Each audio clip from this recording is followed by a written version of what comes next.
bunge letu ya Nyamira headquarters liligeuka kuwa mahali pa kuuzia pombe, jang'aa na busaa na hata kondom zilikuwa pale.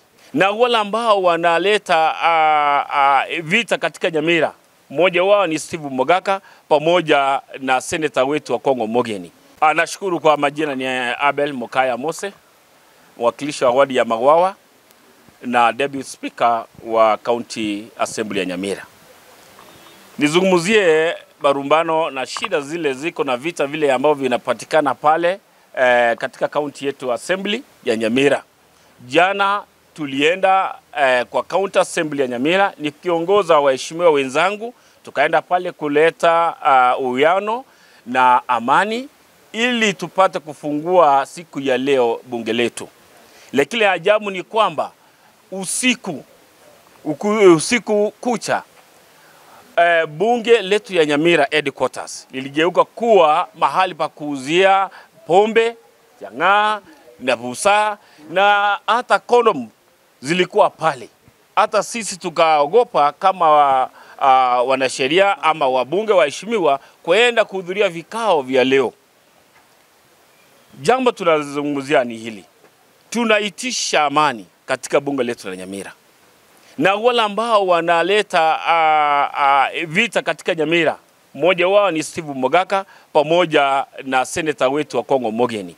Tafadhali tunaomba na tunawasihi mupate kuheshimu sheria na kuheshimu bunge letu la Nyamira na kuheshimu speaker ambaye ameteuliwa na amewekwa pale wakifu kama speaker na ameidhinishwa na kisheria kutoka kotini ya kwamba yeye ndiye speaker halali ambaye anaweza kuongoza vikao katika assembly yetu ya Nyamira.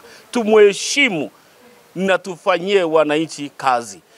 Vile vita mnavyoleta nyinyi wale viongozi mmechaguliwa, vile vita mnatupiga, sio sisi mnaopiga, ni wananchi wale ambao wametuchagua na wale ambao waliwachagua ndio mnaopiga vita. Kwa hivyo tunaomba ya kwamba tushirikiane, tuache mambo ya vita, tuanze kufanyia wananchi kazi. Na wale ambao staffs, naongea kwa staffs wa Nyamira, acha kujihusisha na mambo ya siasa.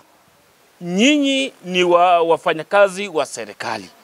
Hamstahili kujihusisha na mambo ya vita na mambo ya siasa. Kubeba panga na marungu kuja kupiga waheshimiwa bungeni ni makosa. Na sisi tunaomba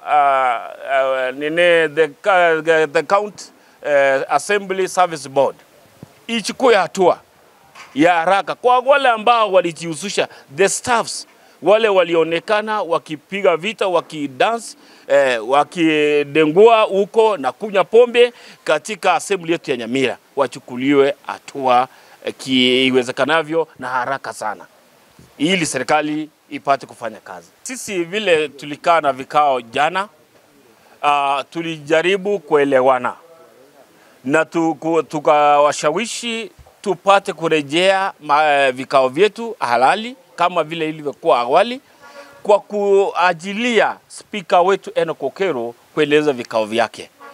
Wakakataa, ndiposa wakatufungia milango na kila mahali walifunga na wakaleta magari wakatuzuia, wakaanza kuleta furugu huko ndani. Wakaachilia staffs waanze kutusomea kama watoto na sisi ndio wakuu ama wadosi wao. Kwa hivyo kile kitu tunasema yote hayajaisha.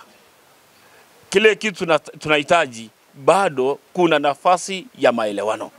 Wakuje tukae, tuelewane, tuendelee mbele. Sisi hatujakata hata moja. Wakuje wote tupate kuelewana, kushirikiana.